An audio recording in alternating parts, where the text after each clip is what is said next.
Before we begin, I need you to understand something. This is not a fairy tale. There is no knight in shining armor. There is no helpless princess. What you are about to hear is a story about what happens when a woman with nothing but the truth goes to war against a man with everything accepted. And the jacket is just how it started. The iced coffee hit Arya Vance before she heard the laughter. It came from above and behind. A full 32-ounce cup, lid removed, poured with the casual precision of someone who had practiced cruelty until it felt like sport. The liquid was cold enough to make her gasp, sweet enough to soak into every fiber of her white button-down, and public enough to guarantee that everyone crossing Worthington University's main quadrangle at 12:30 on a Wednesday afternoon would remember exactly what they saw. Now pause for a moment. 40 students were standing in that courtyard, 40 people with functioning eyes and working consciences. Not one of them moved, not one. And that tells you more about Worthington University than any brochure ever could. Because cruelty doesn't survive without an audience, and an audience that does nothing is not innocent. It is complicit. Arya stood very still. Iced coffee ran down her hair, along her chin, pooling in the hollow of her collarbone before soaking through to her skin. Her research papers, 3 months of handwritten calculations she'd been organizing on a bench, scattered across the wet granite at her feet, ink bleeding into stone. "Oh my God," a voice said behind her, dripping with theatrical surprise. "I am so sorry, I didn't see you there." Serena Sterling stepped into view, empty cup still dangling from her manicured fingers, flanked by 3 friends who formed a loose semicircle that blocked every direction. Their sorority pins caught the November light. Their phones were already out. "Then again," Serena added, tilting her head with a smile that never reached her eyes, "you're pretty easy to miss." Laughter. Not nervous laughter, the confident, full-throated kind that comes from people who have never once considered that their actions might carry consequences. And here's the detail that makes this scene cut deeper than it already does. Those research papers on the ground, those weren't homework. Those were 3 months of independent data analysis that proved Serena's father, Dr. Julian Sterling, was running one of the largest scientific frauds in American history. Arya didn't know it yet, but the girl pouring coffee on her was protecting a criminal empire worth $400 million. She just thought she was being mean for fun. Arya didn't respond. She gathered what was left of her papers, the ones that weren't already ruined, and stood up to leave. The soaked shirt clung to her body. She crossed her arms over her chest, holding herself together in the most literal way possible. "Where are you going?" one of Serena's friends called out. "Don't you want to thank her? That coffee cost $8, probably more than your outfit." More phones appeared. The crowd grew. 40 students, maybe more, forming a loose ring of spectators who watched the way people watch car accidents, horrified, fascinated, and fundamentally unwilling to intervene. Arya bit the inside of her lip until she tasted blood. She would not cry. She would not give them that. The silence she kept was not weakness. It was the last weapon available to someone who had been stripped of every other one. Remember that silence, because you're going to hear it again at the end of this story. And when you do, it will mean something completely different. That was when the car door opened. The black sedan had been parked along the curb on the far side of the quadrangle for the better part of an hour. Nobody had paid it any attention. Nobody paid attention to parked cars at Worthington. There were too many expensive ones to keep track of. The man who stepped out was tall, dark-haired, wearing a white dress shirt with the sleeves rolled to the forearms. No tie, no jacket. The jacket, a tan blazer, was folded over his left arm. The only detail that didn't match the simplicity was his watch, and only someone who knew watches would have recognized it as something that cost more than most cars on the street. His name was Daniel Thorne. He'd come to Worthington to evaluate the university's Climate Institute before committing a $200 million investment. He'd been watching the scene in the quadrangle for almost 3 minutes, and the expression on his face was the expression of a man who had seen enough. Now, I want you to think about what Daniel Thorne was actually doing at that university. He wasn't there to tour the campus. He wasn't there to shake hands with the dean. He was there to decide whether to write a check for $200 million to fund the exact project that Arya had just discovered was a fraud. The man about to save her from public humiliation was also, unknowingly, the single largest financial target of the man who had arranged that humiliation. The universe has a sense of timing that no screenwriter could match. He didn't run. He didn't shout. He walked. Unhurried, deliberate, the kind of walk that parts a crowd without asking permission. Students stepped aside without knowing why, responding to something in his stride that their instincts recognized even if their conscious minds didn't. He stopped beside Arya. Without a word, he unfolded the blazer and draped it over her shoulders. He adjusted the collar once carefully so that it covered her, then he stepped forward, positioning himself between her and every phone in the crowd. The laughter stopped, all of it, all at once, like someone had cut the power. November in Boston, Daniel said evenly to no one and everyone, doesn't keep anyone warm. His eyes found Serena Sterling. He didn't glare. The look he gave her was worse than a glare. It was the look of someone who had just filed everything he'd witnessed in a place where it would be retrieved at a time of his choosing. Serena's smirk froze on her face, then died. And this is what separates real power from the imitation. Serena Sterling had the power of a last name, a sorority, and a circle of friends willing to laugh on command. Daniel Thorne had the power of a man who could buy the building they were all standing in front of and turn it into a parking lot before dinner. But he didn't use that power to humiliate anyone. He used it to cover a shivering woman with a jacket. That's the difference between authority and cruelty. One protects, the other performs. Daniel turned to Arya. Let me get you out of here.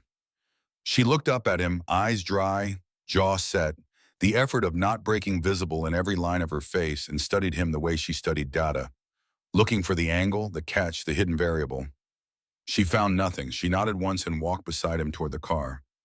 Behind them, Serena Sterling stood with an empty cup and the first dim suspicion that she had just made a mistake whose consequences she couldn't yet imagine. They ended up at a coffee shop 3 blocks from campus. Brennan's, the sign read, a narrow place wedged between a bookstore and a dry cleaner, the kind of establishment that survived on regulars and stubbornness. Daniel looked exactly as out of place as a man in a $15,000 watch should look in a cafe with mismatched chairs, and he didn't seem to care. He ordered 2 coffees without asking what she wanted. Under normal circumstances, Arya would have found this presumptuous. Under these circumstances, when the coffee arrived hot and black in a ceramic mug that had seen better decades, she wrapped both hands around it and held on. They sat in silence for a full minute while Arya blotted her surviving papers with napkins, separating the salvageable from the destroyed with the methodical calm of someone performing triage. You don't owe me a story, Daniel said. The jacket isn't a transaction. Pay attention to that sentence, because it tells you everything about Daniel Thorne in 8 words. Most people who help you expect something in return, even if it's just the satisfaction of hearing your gratitude. Daniel understood something more sophisticated, that a woman who had just been publicly humiliated did not need the additional burden of feeling indebted to a stranger. He gave her the one thing no one else in that courtyard had offered, the freedom to owe nothing. Who are you? She asked. Someone who should have stepped in sooner. That's not an answer. No, he agreed, it isn't. She almost smiled.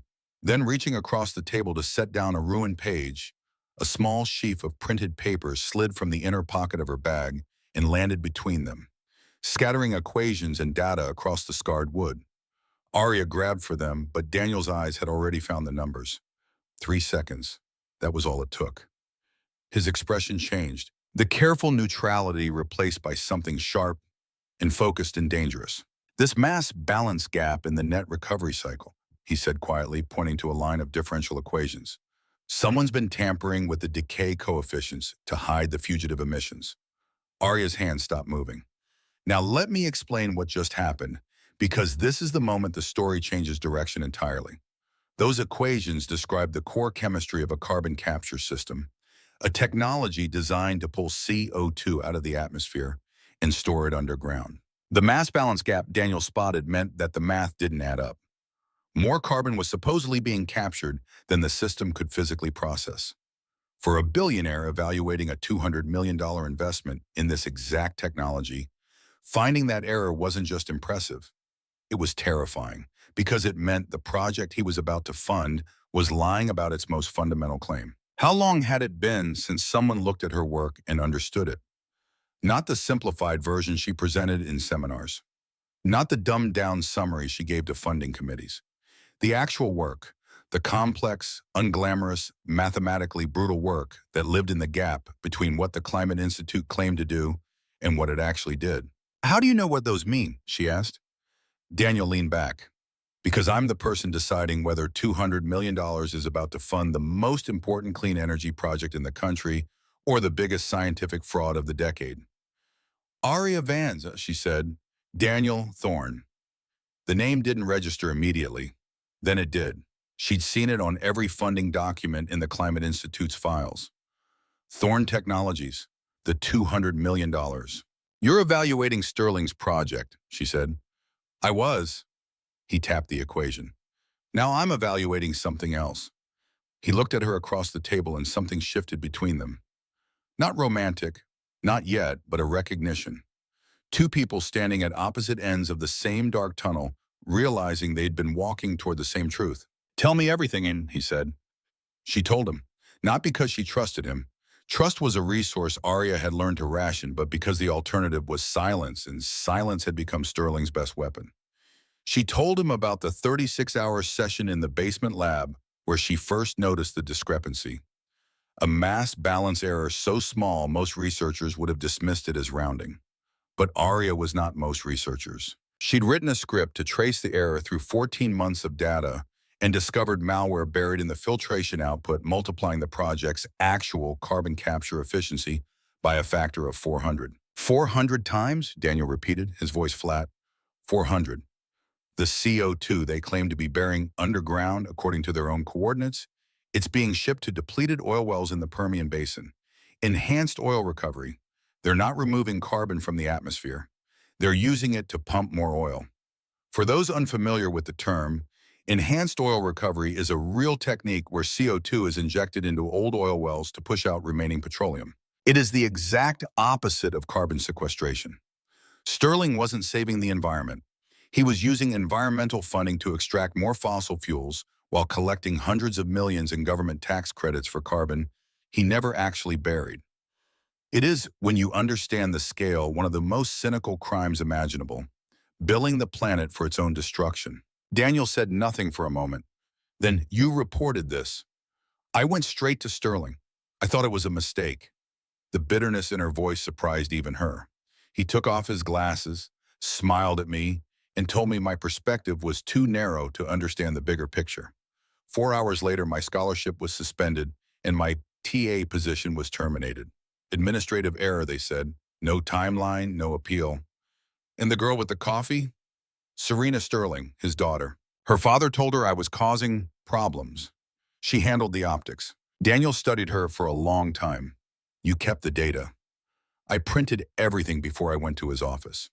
The malware signatures, the coordinate discrepancies, the shipping manifests. She touched the papers between them. It's all here. Smart. It's not smart, it's desperate. I'm a grad student with no funding, no lab access, and a fabricated misconduct charge being built against me as we speak. Sterling has 30 years of reputation, a university board that owes him, and enough lawyers to wallpaper his office. I have a manila folder and a ruined shirt. I want you to sit with that line for a second. I have a manila folder and a ruined shirt. That is the sound of someone who has done the math on their own situation and arrived at a number very close to zero. No money, no allies, no institutional support, just data, and the stubborn refusal to pretend it doesn't exist. This is what whistleblowing actually looks like. Not heroic, not glamorous, desperate. Daniel's expression didn't change, but something behind his eyes did. A door opening, a decision being made. You also have proof that a man is defrauding the federal government out of hundreds of millions in carbon tax credits, he said, and you now have the attention of the person he was counting on to write the next check. He paused. I won't fix this for you, Arya. That's not how this works. And if it were, you wouldn't respect it. But I can give you tools, resources, protection from the physical consequences of what you've started. If you're willing to be the one who blows the whistle, I'll make sure the blast doesn't bury you. She stared at him. The jacket was still on her shoulders, warm and carrying a faint scent of cedar. I'm not doing this for your investment, she said. I know. And I'm not doing this because you gave me your jacket. I know that too. I'm doing this because those numbers are a lie and lies have a body count. The carbon that should be underground is in oil wells, and every barrel they extract adds to the problem that Sterling claims to be solving. He's not saving the planet. He's billing the government for the privilege of destroying it. Daniel nodded once. Then we start. They set up operations in a closed bookstore in Somerville, Sullivan and Reed, 7 miles from campus, leased through a company whose name appeared on no public record. Daniel's cybersecurity team wired the space with encrypted networks. Aria covered the walls with flowcharts and equations. They called it the war room. It looked like a graduate student's nightmare. 3 folding tables, an electric kettle, a whiteboard, and 10,000 pages of evidence that a respected scientist was running a fraud worth hundreds of millions. They worked in that room for 6 weeks. The first week was professional, polite, 2 strangers sharing a table because they happened to need the same thing. Daniel's forensic accountants delivered overnight reports. Aria reverse-engineered Sterling's code line by meticulous line. They communicated in data, spreadsheets, flowcharts, email chains, and went home to separate apartments at the end of each night. The second week, they started arguing. You're looking at the money like it's a river, Aria said one night, standing at the whiteboard in her stocking feet because her shoes had been wet from the walk and she'd left them by the door. It's not. It's a circulatory system. The shell companies are channels. They're organs. Remove the wrong one and the whole body adapts. And you're looking at the corporate structure like it's a genome, Daniel replied from the floor where he sat with his back against a shelf of unsold paperbacks. It's a contract. Every entity exists because a lawyer signed it. Find the signature. Find the liability. They stared at each other across the room. Then Aria lowered the marker. Both, she said. Both, he agreed. It was the closest they'd come to a moment of tenderness, and neither of them acknowledged it. What's fascinating about the way their relationship developed is what it wasn't. There were no grand romantic gestures, no expensive dinners, no dramatic confessions. What happened between Daniel and Aria was something far more rare and far more honest. 2 intellects recognizing each other as equals. In a world that had treated Aria as disposable and Daniel as a checkbook, they found in each other the one thing neither could buy or fake, a mind that operated at the same frequency. But the small things accumulated. Daniel noticed Aria's phone died every afternoon. The next day, a charged battery appeared at her workstation. No note, no comment. Aria noticed Daniel drank his coffee black, but ate nothing until someone put food in front of him. She started buying 2 sandwiches instead of 1, leaving the second one on his stack of documents without explanation. Their arguments lost their sharp edges. They began finishing each other's sentences. Not in the cute movie way, but in the efficient way of 2 people whose minds had learned to operate at the same speed. One night at 3 o'clock in the morning, Daniel sat on the floor eating a cold sandwich. Aria was at the whiteboard, barefoot, her hand moving through equations with a focus that blocked out everything. The cold, the exhaustion, the fact that her entire academic career was being dismantled while she stood in a closed bookstore tracing the financial anatomy of a crime. He watched her hands, the same hands that had clutched a coffee mug at Brennan's, the same hands that shook when she was tired but steadied the moment she picked up a marker, and felt something shift in his chest. Not pity, never pity, recognition. In a world full of people who wanted something from him, this woman wanted nothing except the truth, and she was willing to lose everything to get it. He didn't say any of this. He ate his sandwich and went back to the spreadsheets. Another night, the longest one, the one when they finally cracked the Delaware Shell Company network and traced the money through 4 countries before it circled back to a Cayman Islands account in Sterling's name. Aria fell asleep at the table. One moment she was annotating a document. The next, her head was resting on a stack of printouts, pen still in her hand, the tension gone from her face, the controlled precision replaced by something younger and less defended. Daniel stood. He took off his jacket, the same tan blazer, now a familiar object, draped over her shoulders so often it had started to carry her scent alongside his, and laid it across her carefully. It was the third time he'd done this. He suspected it wouldn't be the last. He stood there longer than necessary, hands in his pockets, watching the slow rise and fall of her breathing while the first snow of the season pressed against the papered windows. Then he went back to work. Sterling hit back fast. A 40-page report landed on the University Disciplinary Committee's desk. Fabricated evidence that Arya had plagiarized her research, forged data, stolen intellectual property. Her lab keycard was deactivated overnight. Her chemical samples were confiscated by campus security. The Whisper Network did the rest. Did you hear about the Vance girl caught stealing research? Sterling had to report her himself. These scholarship students, honestly, this is how institutional power actually works. And it's worth understanding because it happens every day in universities, corporations, and governments around the world. Sterling didn't need to prove Arya was guilty. He just needed to make the accusation loud enough and detailed enough that the institution's own bureaucracy would do the rest. A 40-page report triggers a formal review. A formal review suspends the accused's access. Suspended access means no lab, no data, no ability to continue working. And while the review drags on for months, the Whisper Network, that invisible machinery of reputation destruction, does what no official process ever could. It makes the accused radioactive. No one wants to be seen with someone under investigation. No one wants to collaborate with someone who might be guilty. The truth becomes irrelevant. The accusation is the punishment. Serena Sterling orchestrated the social campaign with the same efficient cruelty she'd applied in the quadrangle. She never posted anything herself. That would be traceable.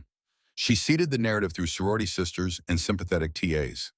Within 10 days, Arya couldn't walk across campus without people crossing the street to avoid her. Someone stuffed copies of the university's plagiarism policy into her mailbox, unsigned. Arya weathered it the way she weathered everything. In silence, with discipline, by showing up at the war room every morning at 7 o'clock and working until she couldn't keep her eyes open. But Daniel saw the toll in the things she couldn't hide. The weight she was losing, the dark circles that had become permanent, the slight tremor in her hands when she held her tea. One evening, she arrived 20 minutes late, which had never happened before. She sat at her workstation and opened her laptop and stared at the screen without moving. Daniel waited. He'd learned that with Arya, silence was not an invitation to fill. It was a door that opened on its own schedule. "My landlord taped an eviction notice to my door this morning," she said without looking up. 3 weeks behind on rent. No. The word came out with such quiet force that it ended the sentence before it began. "I didn't tell you so you would fix it. I told you because you're the only person I talk to anymore. And I needed to say it out loud so it would stop echoing in my head." That single word, no, tells you everything about Arya Vance. A billionaire just offered to solve her most pressing problem, and she refused. Not out of pride, but out of principle. She understood something that most people never learn. The moment you let someone else fight your battle for you, you lose the right to call the victory yours. And for a woman whose entire identity was being systematically erased by a man with more power, the right to own her own story was the one thing she would not surrender. Daniel sat with that for a moment. Then he pulled his chair beside hers, opened a spreadsheet, and pointed to a line of data they'd been struggling with for 2 days. "Look at this transaction cluster from October," he said. "I think your circulatory system theory was right. The money's not flowing out, it's cycling." She looked at the screen, then at him, then back at the screen, and for the first time in weeks, her hands stopped trembling. They worked until midnight. When she left, Daniel made a phone call. Not to her landlord, not to pay her rent. To his legal team, accelerate the timeline. She can't hold out much longer. He did none of the things his instincts screamed at him to do. He didn't hire lawyers for her defense. He didn't restore her scholarship with a phone call. He didn't end Serena's campaign with one conversation with the university's board, 3 of whose members owed their chairs to Thorne Technologies grants, because he understood what Arya would not have forgiven him for. If he moved too early, Sterling would destroy the evidence. The digital trail would vanish. The shell companies would dissolve, and Arya would be left holding accusations she could never prove. To kill the empire, he needed the emperor's own records, the unencrypted master ledger. Every dirty transaction, every falsified data set, every dollar laundered through Delaware shell companies, sat on a server in Sterling's private office. A server connected to no network, accessible only through Sterling's biometric authentication. "I'm going in," Arya said one evening, standing at the whiteboard with a campus security map spread across the table. Daniel's chair scraped the floor as he stood. "No, the winter faculty gala is Friday. Sterling will be there for 3 hours minimum. I know that building better than anyone. You're describing breaking into a secure facility. The legal exposure alone, the legal exposure of what Sterling is doing is federal prison. The legal exposure of me copying a file is nothing compared to $400 million in fraud. There has to be another way." Arya looked at him, really looked at him, the way she'd looked at him across the table at Brennan's, reading him for the angle, the hidden variable. But this time she wasn't looking for deception. She was looking for understanding. "They took my scholarship, Daniel. They took my lab. They took my name.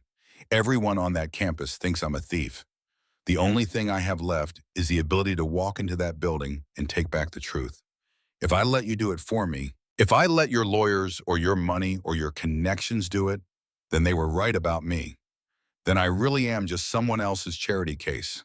The war room was quiet except for the electric kettle, which someone had forgotten to turn off and which emitted a thin, persistent whistle. Snow was falling outside the papered windows. "I can't stop you," Daniel said finally.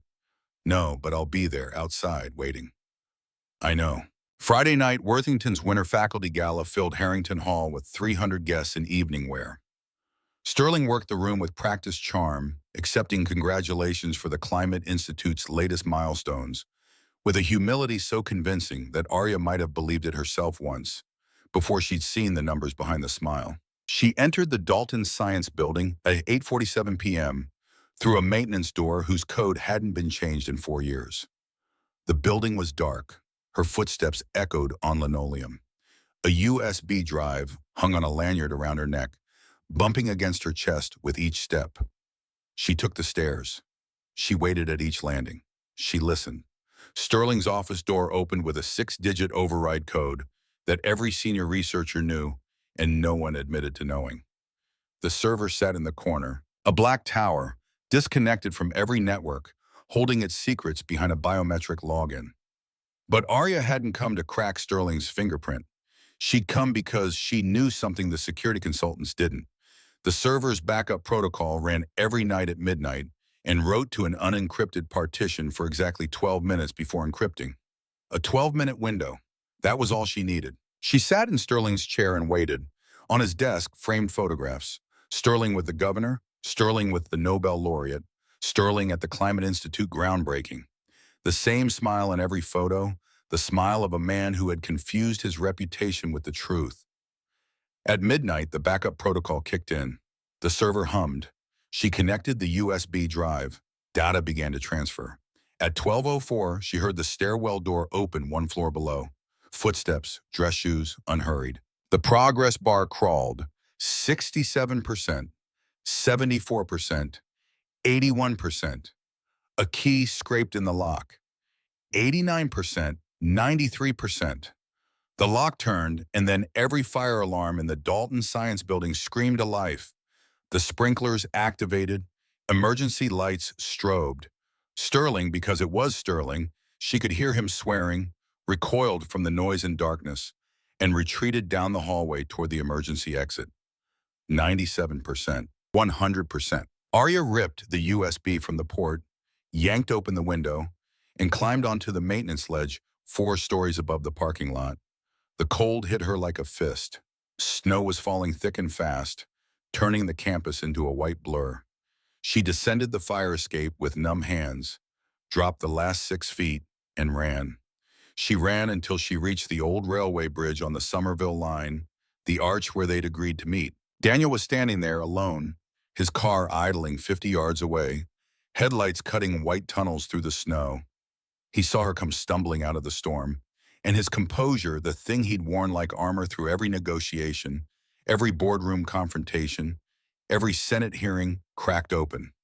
He crossed the distance in 4 strides. He pulled her into him so hard she could feel his heartbeat through 3 layers of clothing, fast and irregular, The heartbeat of a man who had just spent 45 minutes imagining every possible way this could have gone wrong.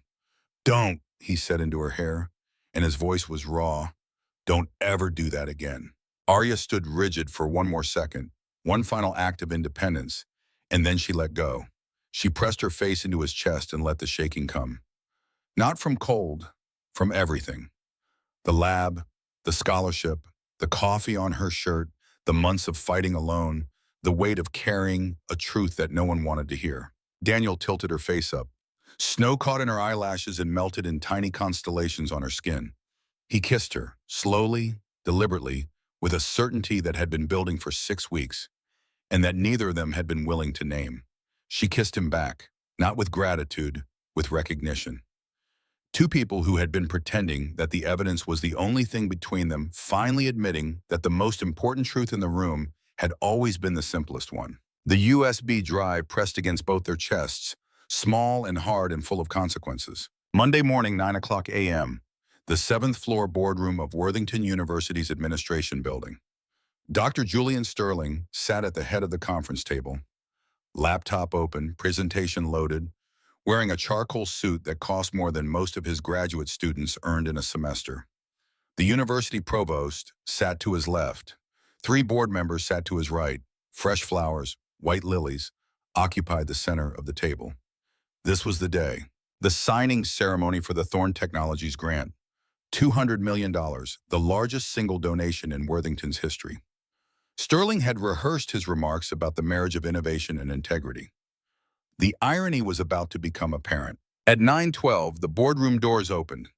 Arya walked in first, navy blazer, white blouse, spine straight. She carried a single folder. Behind her came Daniel Thorne. He was no longer the man in rolled-up sleeves who'd handed a jacket to a soaked girl in a courtyard. He wore a 3-piece suit cut so precisely it looked like it had been designed as a weapon. His presence didn't enter the room. It reorganized it. Every person at the table understood instantly and wordlessly that the balance of power had just shifted in a direction from which it would not shift back. Flanking him were 3 attorneys specializing in federal whistleblower cases. Behind the attorneys, 2 plainclothes agents from the Department of Justice. The provost stood up so fast her chair hit the wall. Mr. Thorne, we weren't expecting the signing." "There won't be a signing," Daniel said. "What happened in that boardroom is a masterclass in the difference between theatrical revenge and actual justice." Daniel didn't raise his voice. He didn't insult Sterling. He didn't deliver a speech about right and wrong. He simply presented facts in the correct order to the correct authorities with the correct documentation. That is what real power looks like, not noise, precision. Sterling's smile held for 3 seconds. Then he saw the folder in Arya's hands. Arya set it on the table. The sound it made, small, flat, final, was somehow the loudest thing in the room. At 7 o'clock a.m. this morning, as Daniel said, my legal team delivered a comprehensive evidence package to the United States Department of Justice documenting systematic data falsification, the operation of shell companies for the fraudulent claiming of federal carbon tax credits, and the diversion of research funds to enhanced oil recovery operations. The total estimated fraud exceeds $400 million. He looked at Sterling, a long, level, absolutely impersonal look.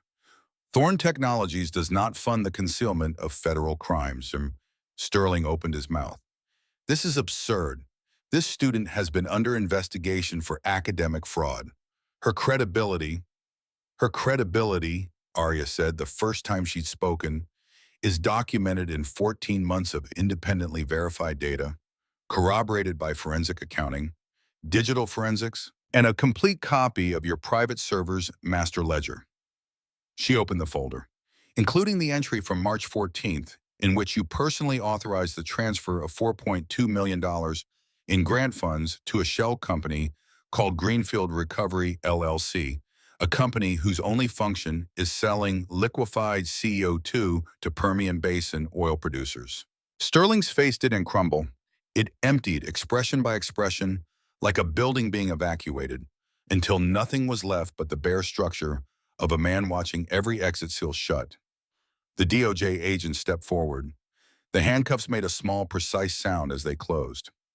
"Dr. Julian Sterling, You are under arrest for wire fraud, false claims against the United States government, and money laundering." In the observer's gallery at the far end of the room, Serena Sterling sat watching her father led toward the door in handcuffs. Her face was the color of the white lilies on the table. Her friends, the ones from the quadrangle, the ones with the phones and the laughter, were not there. They had not been invited. They would not be taking her calls. She looked across the room at Arya, and what Arya saw in her face was not anger. It was the slow, awful recognition of a person who had just discovered that the world she was born into, the world of last names and sorority pins, and the belief that consequences were things that happened to other people, had a floor, and she had just fallen through it. There is a particular kind of justice that doesn't require a single word of gloating. It is the justice of simply being present, standing upright in a room where the person who tried to destroy you is being led away in handcuffs. Arya didn't smile. She didn't speak. She didn't need to. Her presence in that room was the loudest statement anyone could have made. Arya held Serena's gaze for a moment. Then she looked away, not in triumph, in exhaustion. The exhaustion of someone who had told the truth and paid the full price for telling it and survived. Spring came to Boston the way it always does, grudgingly in fits and starts, winter letting go 1 degree at a time, until one morning the trees along the Charles River bloomed, and everyone pretended they hadn't spent 5 months questioning their life choices. Arya completed her PhD using her own data, verified by an independent review board. The university's provost issued a formal apology. The academic journals published corrections. Sterling's 40-page fabricated report was retracted and entered into evidence at his federal trial. None of these things felt like vindication. They felt like the end of a very long year. The research center, Daniel had insisted on calling it the Vance Thorne Clean Energy Research Center, and Arya had resisted until he pointed out that the researchers who would work there deserved to know whose integrity made it possible, occupied a converted warehouse on the East Boston waterfront. Brick exterior, glass interior, flooded with light. On a Tuesday in late April, Arya stood at a whiteboard in the center's main lab, explaining a carbon mineralization pathway to a group of graduate students. She wore a white lab coat. Her handwriting on the board was the same handwriting that had covered the walls in Somerville. Precise, urgent, alive. Daniel appeared in the doorway. Shirt sleeves, no jacket. The jacket was draped over a chair somewhere, forgotten. He leaned against the frame and watched her the way he'd been watching her for months, with the expression of a man who had found something he hadn't known he was looking for. The students filed out. The lab emptied. Daniel walked to where Arya stood. He took her hand, her left hand, the one with the scar on the index finger from a first-year lab accident, the hand that had held a USB drive through a snowstorm, and laced his fingers through hers. "What's next, Dr. Vance?" She looked at him. Sunlight through the lab windows caught the equations on the whiteboard behind her, illuminating formulas that would, in time, form the basis of a technology that actually worked. "Change the world," she said, "starting with us." Daniel smiled, the real one, the rare one, the one she'd first seen in a cafe that smelled like old books. Outside, the Charles River caught the spring light and held it. The city exhaled. Something new was beginning. Sometimes the people who pour cold water on your dreams are the same ones who teach you how to walk through fire. Arya never needed saving. She needed someone who believed her truth was worth fighting for. And in the end, the jacket wasn't what protected her. It was the integrity she refused to take off. If this story stayed with you, if it made you think about the cost of telling the truth, or the power of standing beside someone when the whole world turns away, then hit that like button and subscribe. A new story drops every day, and trust me, the next one hits even harder. See you tomorrow.